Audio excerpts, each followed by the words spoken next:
Hello, guys. Welcome to the show this evening. Today is Thursday, June 21st, and listen, we got huge problems. We're actually headed toward a monster of a crisis. And as we're getting closer to this crisis, it's almost like a flower that's opening up, and you're starting to see the petals, and you're starting to be able to see what it's going to look like as the flower opens up. That's what it's like. It's actually unfolding. So I can trends forecast what's going to happen in the worst, what I think is going to be the worst of it.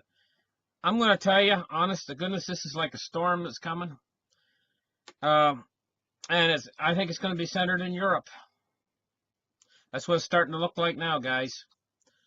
It's starting to look like the United States is not going to take the brunt of it.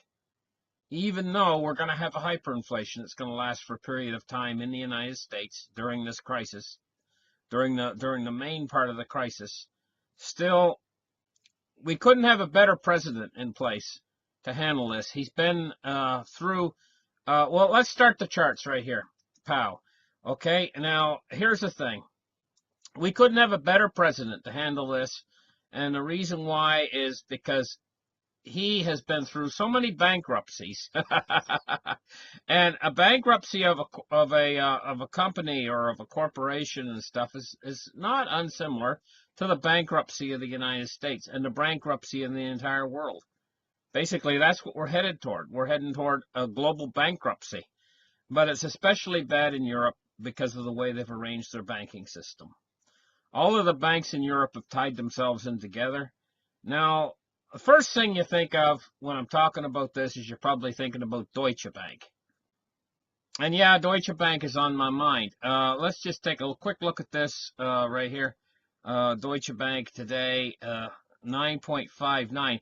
Now, this was the low right here, 9.16 euros as of the 20th of June. The thing is they made it up a little bit. They've made it up to a peak of 9.72. Right now it's at 9.59. I thought that they'd make it up over 10 at least. 10 euros, maybe 11 before it started to drop back down. But it looks like she's going to start to drop back down. But here's the thing about Deutsche Bank. Deutsche Bank is surviving, although they are slowly dying. They're almost like when you watch an old person fall. They're like, falling, I'm falling, I'm falling, I'm falling, I'm still falling, I'm falling, I'm falling. Now, you know that they're on their way down. But they're going down so slow. This is Deutsche Bank. Deutsche Bank is falling like that, you know, and it's going to continue. It's going to continue to fall, but the European Central Bank and the European Union right now are in huge trouble. They're not telling people what kind of trouble they're in. We're getting words in these articles here like the grand experiment is over. The rest of Europe gets it too. It says, let me highlight this for you. The grand experiment is over. And the grand experiment is over. The experiment being the European Union. They're working on things like European stability mechanisms, highlighted in blue there so you can see. And they got problems. Merkel and Macron. Now, you know Macron is a banker for the Rothschilds. Well, and he's like in right tight with the deep state, and so is Merkel. I mean, they're right in there together, but right now they're in crisis mode. You don't realize what crisis mode they're in, but they're in crisis mode. It says it's a new chapter for Europe. Merkel and Macron unveil a plan to reform Europe. Well, this isn't so much a plan to reform Europe. This is a plan to try to save Europe. I'm telling you, honestly, the whole thing's getting ready to melt down, and they're panicking. Right now, they're panicking. It says, lost among the overnight news was the launch of a new chapter for the EU, as termed by German troubled Chancellor Merkel. After her meeting with French President Macron on Tuesday, Merkel said Germany and France have agreed to cooperate on reform the EU's asylum system for both. Understanding the topic of migration is a joint task, and our goal remains European answers to the challenge. What she really meant is if her government is toppled by the collapse of the CSU-CDU coalition. Recall, Merkel has a 2-week ultimatum to reach a solution on Germany's treatment on refugees by July 1st. The rest of Europe gets it too. It's a grand experiment is over. Aside from immigration, the two leaders agreed in principle to plan to strengthen the euro area, including setting up a euro area budget and crisis backstop. Now, see what they're trying to do here? A euro area budget and crisis backstop. What happened in Italy? The European Union come through, and they had this, I think it was BAARD or something to that effect. It's what it is. It's a similar plan to they have in the United States, to where they're going to bail in the banks. And what bail in basically means is different than a bailout. A bailout is when the government comes in and they support the bank and they give the bank money. Basically, give the bank money, taxpayers' money. And then you foot the bill for that. The bank gets all of that money in a big lump sum, and they go out and have a party, basically. Behind the scenes, they have a party because they got all this money coming in from the government. That's a bailout. A bail-in is when they actually have to go inside the bank and they have to find the money inside the bank. And there's only one place you're going to find money inside a bank, and that is the depositor's money. So basically, a bail, they give that, it's called a haircut to all of the depositors in the bank. That's a bail-in. So they went through, back when good times were in Europe, and they made this plan to do a bail-in, I think it's called BAARD or something like that. I had the paperwork on the plan anyway. The plan basically is, if they get in trouble again, any banks in Europe get in trouble again, we're going to go through and we're going to do this bail-in business. They tested it in Cyprus, the bail-in. And the bail-in basically amounts to taking the depositors' money. So what happened was Italy got in trouble, big trouble. And they were supposed to do these bail-ins according to this new law and new regulations. But what did they do? When push come to shove, they bailed out the banks with government money in Italy. And they've taken Italy right to the limit of what Italy can borrow to bail out those banks a few months back. And these bank managers and stuff, they all go out and they all buy new Lambos. What color do you want your Lambo? That's basically what it is. What color do you want your Lambo? They get a new Lambo, a new Lamborghini. Which is, if you guys don't know what a Lamborghini is, it's a type of very expensive car. Well, maybe they might not get a Lamborghini. Maybe they'll get a Porsche or an Audi or, I mean, there's all kinds of cars they can pick from. What color do you want your Audi? Whatever. Leather seats, whatever. Heated seats, the works. Anyway, this is what they do with the money when they get it, in a big lump sum. I think it was like 20 billion euros, and nobody even asks any questions. They just give them the money in a lump sum, and the bank is supposed to handle it from there. This is all this ridiculous, and it's starting to come to an end, and everything's starting to get really dicey now. And so what's happening is they're trying to make, it's what's called the Agreement on a Euro Area Budget starting in 2021. Well, they haven't got that long, first off. They're not going to make it to 2021. I'm sorry, Merkel. I'm sorry, but you're not going to make it to 2021. And I'm sorry, Macron, you're not going to make it to 2021. So they're making this roadmap. This is their plans, a roadmap endorsed by Macron and German Chancellor Angela Merkel. This plan is a roadmap to bail out the banks, and it's they haven't got adequate funding for it. First, it says first off, there's no details on the size of this budget.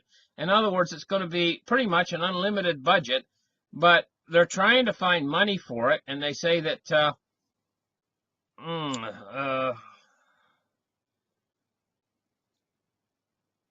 Establishing and also with this, look at this part. They're going to be able to establish a European Unemployment Stabilization Fund. Can we call that what are we going to call that? Are we going to call that guaranteed income for all? You know, basically. So what they're doing is they're going to start to move money around in the system to try to push off this crisis. It says the euro area countries agree the ESM should be a backstop to the EU fund for winding down failed banks. This is basically doublespeak for creating zombie banks, because that's what they do when they so-called wind down, in parentheses, a failed bank. They're basically creating a zombie bank. It says in some cases here, parliaments should get a say and a view as to creating too many steps and potential delays in the resolution process in this roadmap. France and Germany agree to maintain a decision-making process where national governments have a say. Yeah, well, they're just saying that. Really, it's France and Germany who's going to have the final say, and they'll let them have their say. They can stand up there and say all they want. France and Germany's going to do what they want to do. It says this seems to be a win for Germany, even though it should happen while ensuring an effective, credible, and rapid decision-making of the ESM backstop to fit a timing and resolution case. Okay, so it says here that while they agree it should come into force before 2024, concession to Paris, its size was restricted to no more than roughly 55 billion euros. See, it's underfunded. A single resolution fund. This is basically just going to kick the can down the road a little bit longer is what they're trying to do. They're running out of funding now. And it says here, needless to say, the odds that the EU will be able to bail out, say, Deutsche Bank with its trillion in derivatives are significantly higher than the EU still being around by the year 2024. So they're looking at debt restructuring here. It says a key area of contention among euro area nations has been whether to introduce an upfront debt restructuring mechanism in cases where nations with unsustainable debt ask for a bailout. Such a mechanism is particularly important for countries such as Germany and the Netherlands, which want private investors to take write-downs before taxpayer money is tapped. Good luck with that. These private investors are not going to take write-downs. We've proven that. We've proven that in Italy already. Taxpayer money will have to be tapped. Uh-oh. Look, I just lost my page. Let me try to refresh here and see what happens. Okay. We're back. We got it back. It says, overall, Merkel has summed it up as an important step for Europe. This is absolute desperation. With the two biggest powers in Europe, which is Merkel and Macron at this point, and they're working together because they are in desperation at this point. I would say we're just a matter of months from the European Union. In fact, here's the thing. Deutsche Bank might still be struggling along like it is now. Maybe Deutsche Bank stock might be down to €6. I mean, €6. And the European Union will fall apart. European Union, I think, is going to fall apart maybe before Deutsche Bank. Even though Deutsche Bank looks so bad, Deutsche Bank is still swimming barely. It's going under, and it's like a swimmer that's going under, and he's coming up, and he's gasping for air, and then he goes under, and he comes up for gasp for air. The guy looks at him out there, and he says, "That guy's drowning." They all look around, and they say, "Yeah, he's drowning." And then, well, I'm going to go have some coffee. And the guy goes and has coffee, and he comes back. Says, "That guy's still drowning?" "Yeah, he's still drowning." I mean, this is the way Deutsche Bank is, you know. When are they going to actually go under? Who knows? But Europe, the whole of Europe could go down first. And if Europe goes down, I mean, this whole thing is on. Well, China has just been keeping their head above water, too. And we haven't been hearing much from China. But China's a mess, believe me. And it's a big real estate bubble in China. Unbelievable bubble. There's never been a bubble in the world of bubbles that's as big as China's bubble. I should do a show about that very soon. Listen, thank you guys for listening. Like and subscribe, and we'll catch you in the next show. Bye-bye.